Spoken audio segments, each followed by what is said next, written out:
Kapag teacher ka, isa sa mga paraan para makilala mo ang mga estudyante ay sa pag-check ng kanilang mga output or mga activities. May mga estudyante kasi sa eskwelahan o sa loob ng classroom na napakatahimik, hindi nagpa-participate, nakatingin lang kasi nga nahihiya or siguro kulang sila sa lakas ng loob. Kaya sa pag-check ng mga output, makikita natin na yung batang tatahi-tahimik, maganda ang gawa. Yung batang hindi nakikiparticipate, magaganda ang mga sinasabi. May laman yung mga sagot nila at tama ang mga sagot nila. Kaya napakalaking tulong sa mga teacher ang pag-check ng mga output kasi dito natin tunay na nakikilala ang mga mag-aaral o ang mga estudyante natin. Kaya kung hindi tayo mag-check ng mga gawa nila, hindi natin makikita ang mga bata na meron din palang tinatagong husay o talento. May pagkakataon talaga kasi na may mga estudyante na magaling sa written, may magaling din naman sa oral o sa mga discussion.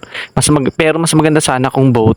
Kaso nga lang, may pagkakataon na hindi talaga pwede. Parang kayo, hindi pwedeng maging kayo.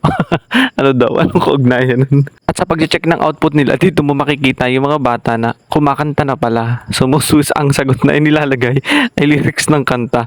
At may mga bata rin naman na idinodrawing ka na pala. At kung nakarelate ka naman sa video na to, pa-click heart naman dyan. At syempre, pwede mo ding i-share. At kung hindi ka pa naka-follow, parang awa mo na. Click follow na. Ingat kayo. Bye-bye.